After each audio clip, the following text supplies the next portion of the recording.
America. It's time to go to America. Så nu ska vi iväg och se på Ultralight Flyers här i Florida. Lite norr om Lake Okeechobee. För att se hur annorlunda det är här jämfört med Sverige när det gäller att flyga.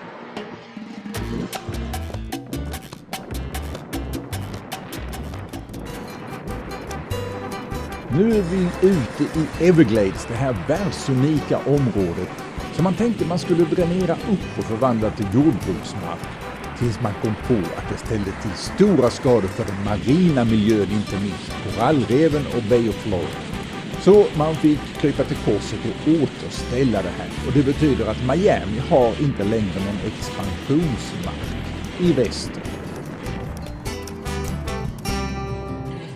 Vi fick tag på lite god mat från Venezuela som en bekant från deras hemort gör i Miami och säljer. Då ser vi vad vi har här. ¿Cómo se llama esto? Pasteles químicos. Pasteles químicos. Gracias a Mario. Jättegod.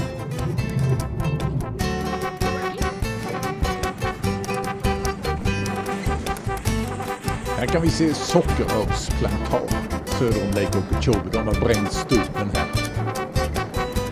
Här är vallen på sydsidan av Lake Okeechobee med en pumpstation.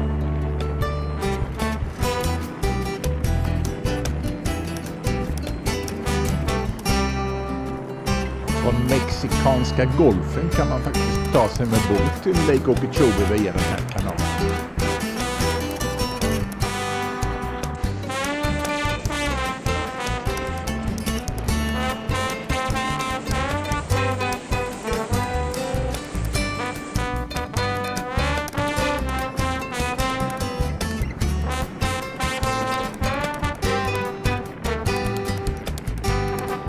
Nu är vi i staden Okeechobee, norrsidan av sjön.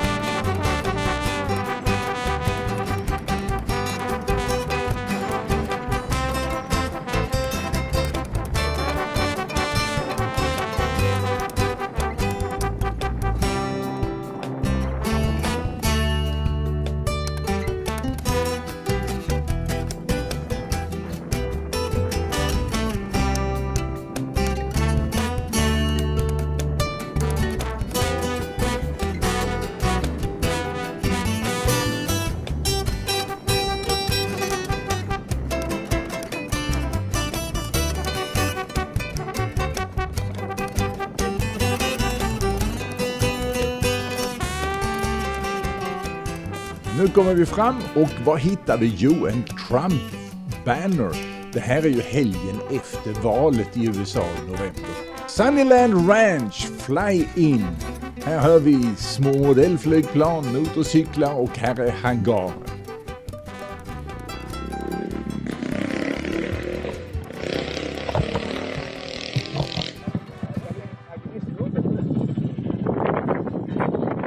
¿Hablan español? Ay, qué bien. Mira, estoy buscando quién es el dueño del Ultralight aquí para ver. Ultralight, coño, ayer se pasó el día entero aquí. Por demasiado viento, ¿verdad? Ayer se pasó el día entero aquí. No, y cuando se puso bueno fue al final del día. Ah, Tampoco podemos volar con mucho viento, así que. sí, sí. Casi que se mueva allá adentro. Juli, Yaira, ¿cómo se llama el aparato ese? ven, ven. Es el Ultralight. Aerolight, ¿verdad? Aerolight, sí, 103. Sí, Pero ese es el nombre de Aerolight o tiene otro nombre. sí. Y lo fabrican aquí cerca, a 1 hora de aquí. Sanford. Sí. Ah, mira, que todos hablan español. Sí, yo me di cuenta, yo también estaba hablando. Y eso lo venden en un kit. O sea, Sí, yo sé. ¿Y tú lo amas? Me encantaría tener eso en la finca. Sunnyland Fly-In, Sunnyland Ranch. Det här är en farm där de har lite flygplats och de ordnar fly-ins. Och nu har de flesta åkt hem redan för det sista dagen. Och det blåser lite för mycket för att flyga nu. Men det som jag ville komma hit för det var att se den här Ultralight. Som är segeldukstyg. på aluminiumstomme. Man kan se rören här och stagen där inne. Det är en motor, det är en 2-cylinder. Det här var ingen dålig motor. Den här har ju kraft. Pusher. Flaps. Aileron, som jag inte kommer ihåg vad de heter på svenska. Skevroder. Och aluminiumrör som är bultade ihop. Och det fina med det här i USA är att man behöver inte ens licens för att flyga detta. Det är ultralight. Om de väger under, för mig det 254 pund, så behöver man ingen licens. Det är ensitsig och har begränsad max stallhastighet 23 miles per hour tror jag det är. Och max flyghastighet har det också, jag kommer inte ihåg vad det är nu. 70 miles per hour tror jag. Och jag vill minnas den begränsad mängd flygtid eller bränsle och sånt också. Men det är ju en väldigt enkel konstruktion som bara är gjord med aluminiumrör och segel. I USA så finns det 2 stora event där man kan flyga in och se många flygplan utställda. Och den som jag skulle vilja pusha för det är Sun and Fun i Florida, i Lakeland, centrala Florida, inte så långt från Disney World, som äger rum i april varje år. Den största är Oshkosh uppe i norr. Men Florida är ju ändå det bästa när det handlar om ultralight flying. Med det här varma klimatet som gör att man kan sitta i t-shirt fritt exponerad för vinden och flyga de här små, lätta maskinerna som man inte ens behöver licens för. Men jag skulle ju inte rekommendera dig att åka dit och flyga om du inte kan flyga. Men är det så att du kan flyga, då behöver du faktiskt ingen licens. Men däremot kan man tvungen att skaffa en försäkring. Det är en annan sak. Och att försäkringsbolaget kanske inte försäkrar dig om du inte kan flyga. Det är en annan sak. Men man behöver inte det här med licensen som i Sverige. Så man måste underhålla och ha ett visst antal flygtimmar varje år som gör att det blir så besvärligt.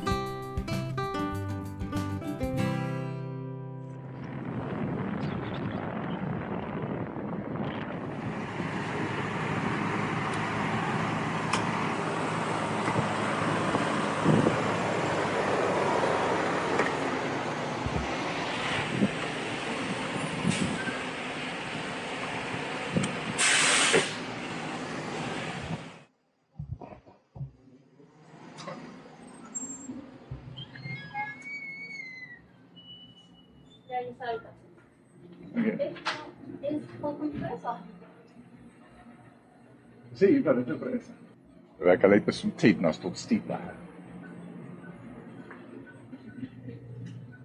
På Floridas landsbygd. Men en sak som ni kanske noterade är att de som var på flyen på branschen, alla var latinamerikaner. Så gränsen mellan latinamerikaner och gringos flyttas norrut och nu norr om Lake Okeechobee. Och en sak som jag tror demokraterna inte förstod i valet är att alla de hade Trump-stickers. Alla röstar på Trump. Så demokraterna har tagit för givet att latinamerikanerna ska rösta på dem. Men skiljelinjen går inte mellan latinamerikaner och vita amerikaner. Den går mellan urban och rural. Mellan de som bor i storstäder och de som bor på landsbygd. Det är skiljelinjen. Och de som är högutbildade bor ju i storstäder. Det är väldigt få högutbildade som bor på landsbygden. Så egentligen kanske skiljelinjen där och det finns bara en korrelation och inget orsakssamband. Nu ska vi se vad vi ska ha för någonting och knapra. Och på resan det vi verkligen behöver något att dricka för det är varmt. Det är visserligen bara 28-30 grader men hög luftfuktighet. Det känns mycket varmare och solen bränner mycket. ¿Ese también se manchó? No. ¿Está grabando? ¿Pero por qué es ese?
första vi la märke till i den här Linear Park vi inlett i Fort Pierce är de här minnesstenarna som finns längs erosionsskyddet och hela sträckan här.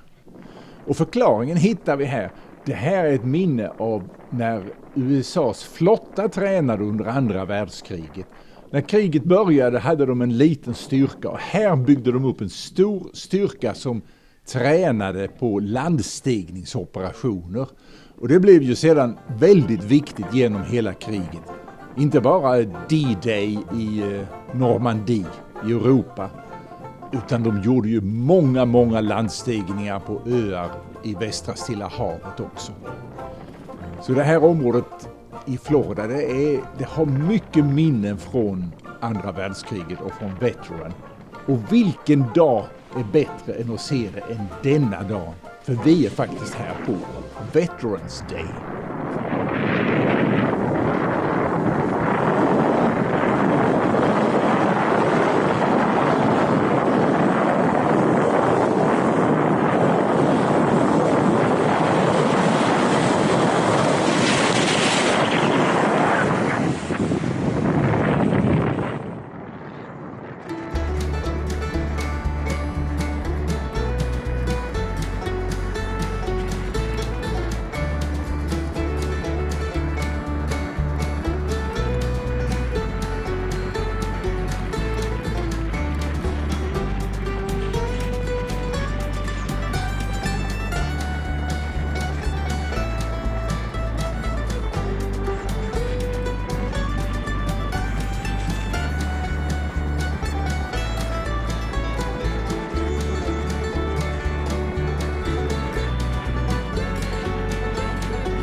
Nu har vi lämnat The Barrier Island och kör över The Intracoastal Waterway för att komma tillbaka till fastlandet.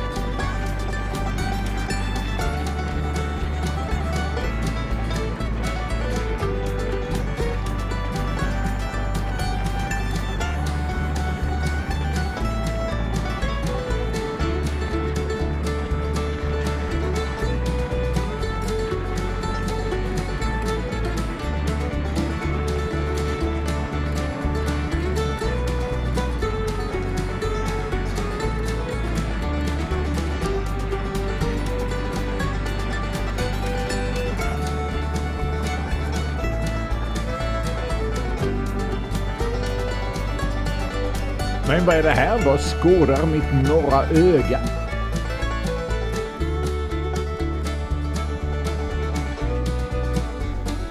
Ja, förutom det faktum att vi är i Stuart då, så flyger en helikopter där, en militärhelikopter.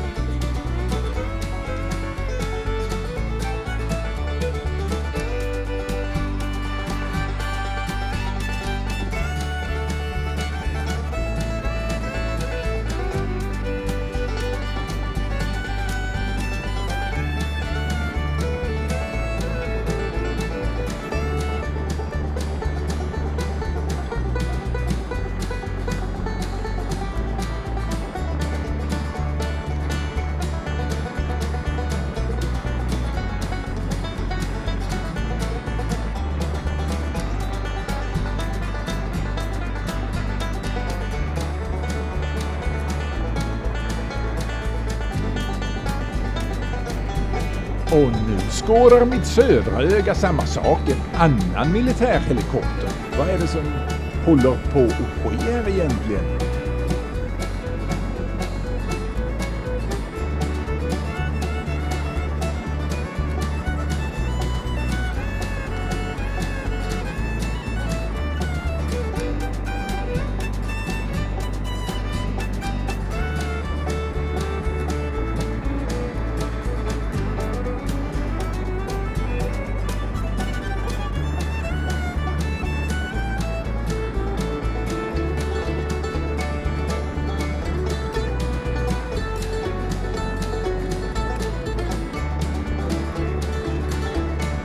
Vi svänger av till flygplatsen i Stuart så får vi se.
como estresado o algo ese piloto. ¿Qué pasa con la cámara?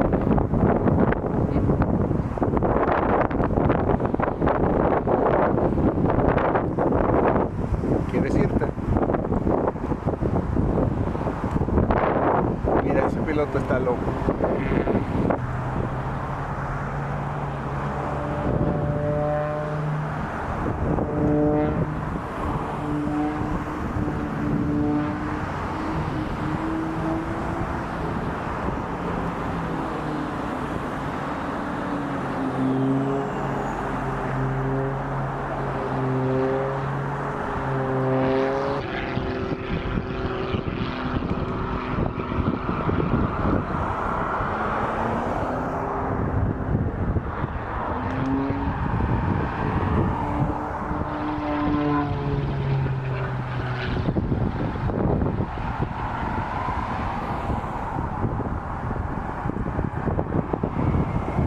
Kolla in månen.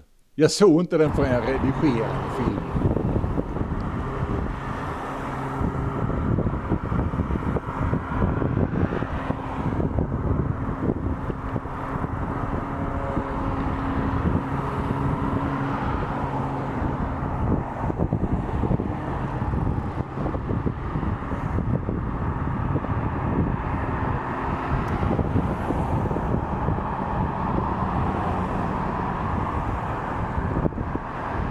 Tiene un poder de motor enorme.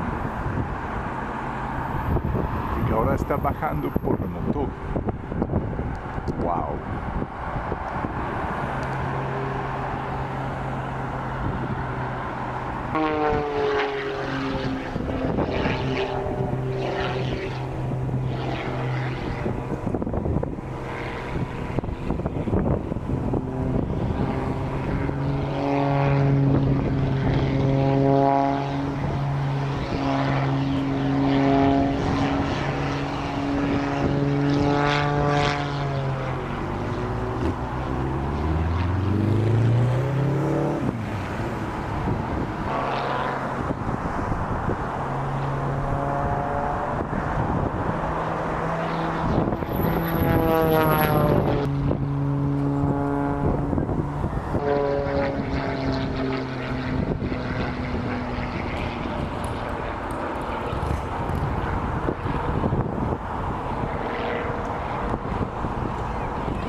Där inne sitter Donald Trump och Elon Musk. Trump har just blivit vald för andra gången. Och nu så väntar världen med fasa på vad som kommer att hända. Jag har väntat med att släppa den här videon till efter att han har tagit blivit insvuren för att se hur det skulle gå, och det som har hänt är en orkan av vansinniga, snabba beslut och en fullständigt tsunami av stämningar i domstolarna mot honom. Varför kan det gå så här i ett land? Jag har träffat människor innan han blev vald första gången som känner honom personligen och som vittnar om att han är en djupt omoralisk och dålig människa. Så varför blir en sådan vald, och varför finns det så många som stödjer honom? Det är verkligen en intressant social eller psykologisk fråga. Jag har flera teorier, men jag håller inne med dem tills vidare.